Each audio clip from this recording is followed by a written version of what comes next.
Joe and Jill did everything right. At least they thought they did. After practicing medicine for 20 plus years, they'd saved, invested, lived within their means, and were essentially eyeing retirement at some point in the next 10 to 15 years.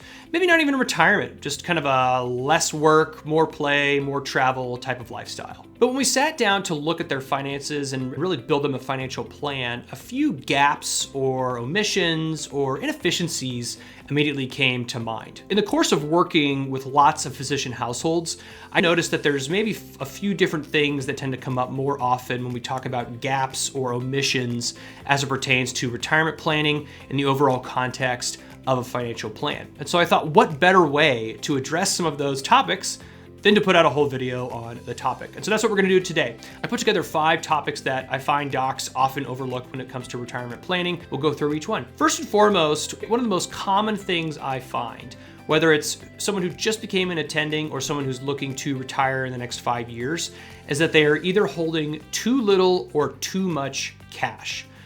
In general, when we think about cash holdings, there's not necessarily like a black and white to this. It's often more of a gray area, but I do find that there's pros and cons to holding too much or holding too little. Too little, you are kind of putting yourself at risk, where if for some reason you couldn't work, or if you were retiring on the latter end of your career and you needed to withdraw funds for whatever reason, you want to make sure you have adequate cash in place to do that in the event that there's some sort of market correction and you're needing to withdraw on portfolio assets during your working years, maybe in your late 30s, 40s, or early 50s.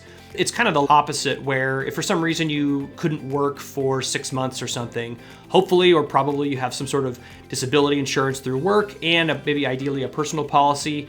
But there are periods and elements of those policies where you're not receiving benefits for maybe 90 days.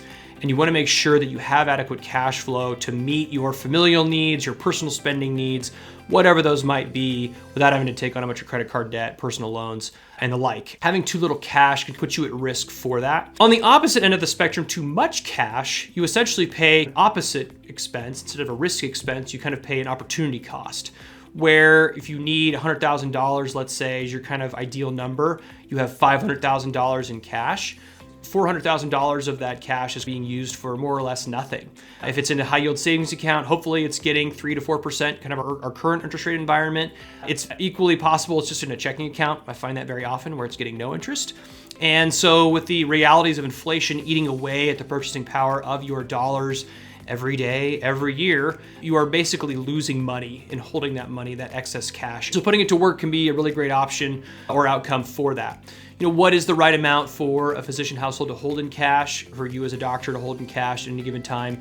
I find generally it's around 6 months is kind of the average for those who are in their working years, 6 months of expenses. As you approach retirement, that number starts to increase though, to where on the day you're retired, ideally, you have at least a year's worth of cash in kind of expenses that you might need for a year. That sounds probably high for a lot of people, but it's just for retirees in general, more cash can be a good thing, just because again, it doesn't put you in that pinch of needing to withdraw from portfolio assets in retirement when markets are down. Again, too little, too much, pros and cons for each. 6 months is kind of a general rule or a starting place, but I do find that it's highly circumstantial and it can be a much higher number, especially for those docs that are approaching retirement. Topic number 2, I find near retiring docs that often comes up is just they just don't have an investment plan. Maybe they've been buying 1 or 2 low-cost index funds over time. Not a bad option by any stretch of the imagination.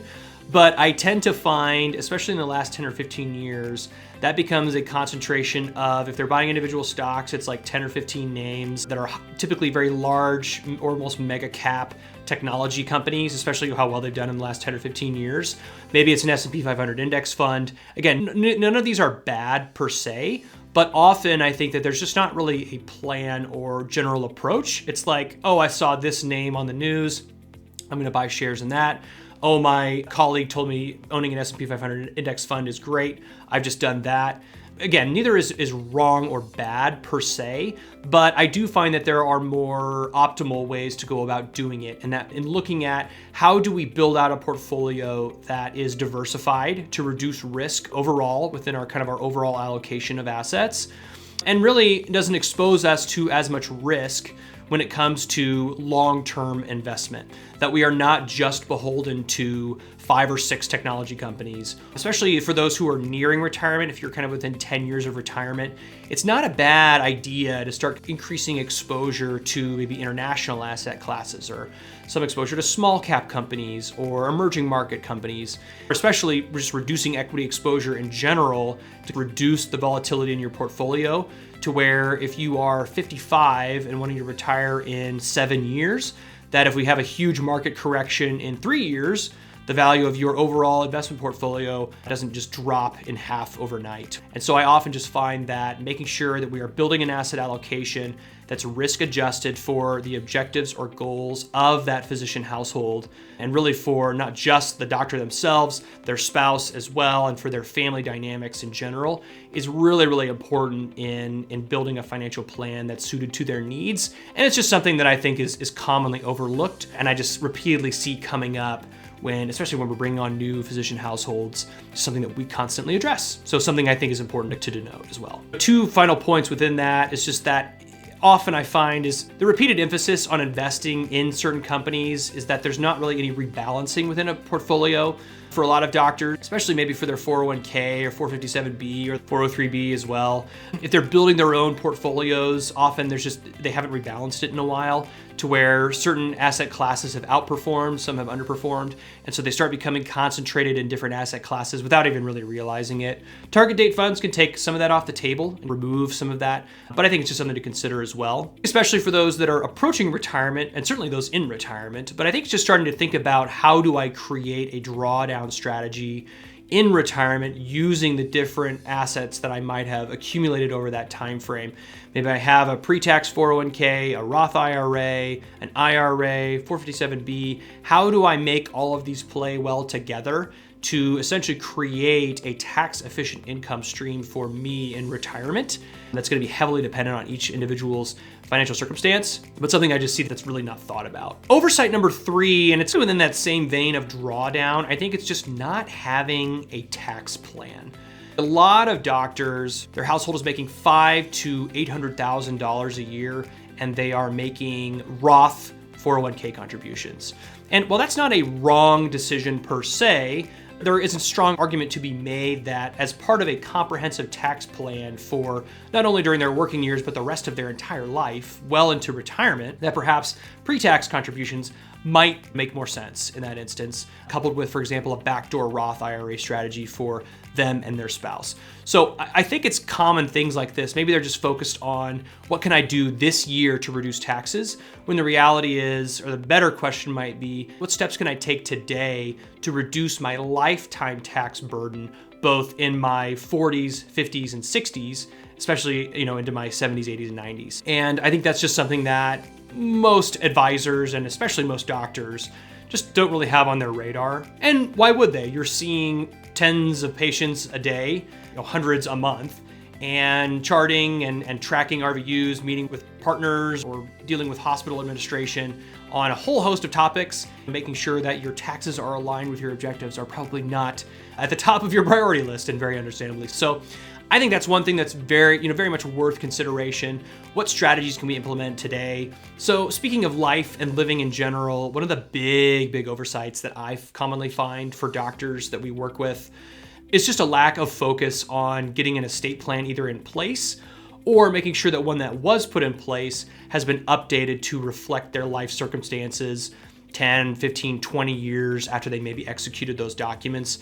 We'll oftentimes find clients that will come on who maybe had a great plan put in place, but just never titled assets in the name of a trust, for example, or their home is still titled in their individual names, or maybe they have business interests even that are in their individual names, things like of that nature. The idea is just making sure that those kind of things are buttoned up, that they've been reviewed, and that there are changes or corrections or updates that need to be made, that those are being made timely to reflect their life circumstance at that time. And hand in hand with that are things like power of attorney documents, For a doctor, advanced directives probably is going to be something that probably you're not talking often with patients about, but certainly that is going to be work adjacent to make sure that you too have those kinds of plans in place to where next of kin aren't having to make really hard decisions on your behalf without guidance or direction from you.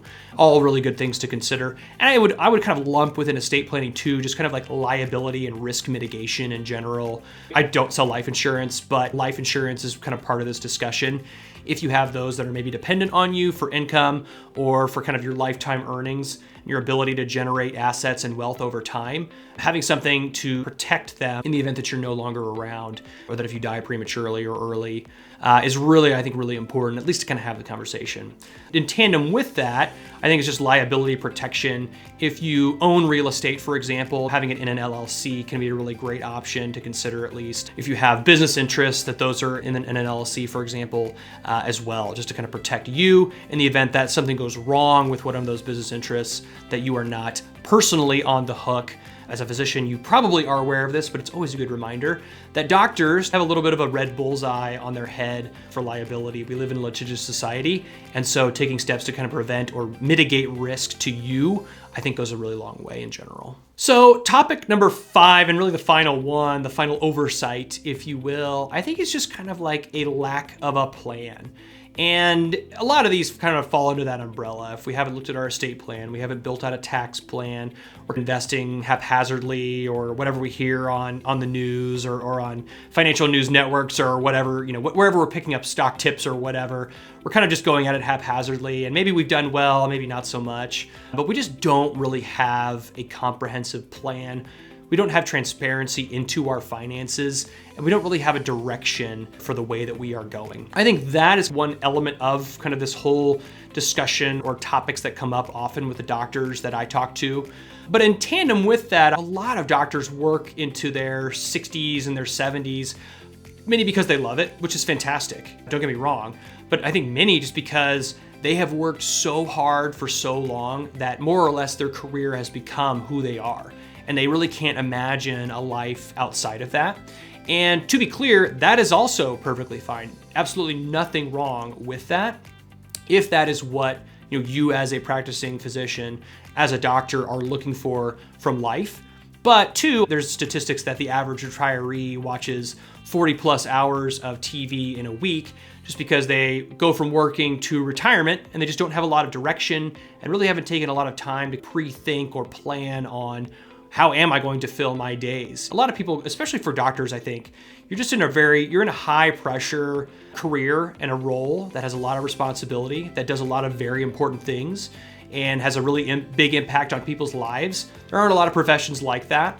And to go from that to essentially almost overnight, not to say nothing, but more or less you then dictating what your full day looks like, can be kind of a big shift. And I think one that is certainly worthy of discussion, a little bit of planning on the front end to kind of outline and kind of delineate what you want retirement to really look like. All of this to say that I think they're just important considerations to make, very worthy of conversation. For you, if any of this kind of speaks to you, I would encourage you to reach out to just check out our website or the link below, taking the time for a free assessment with us to really kind of gauge if some of these things are being overseen in your financial plan currently, and really what steps you might consider taking to rectify or resolve some of those, just to find some efficiencies and to bring retirement into the nearer term as opposed to the longer term. So with that, thank you so much for taking the time, and have a great rest of your day.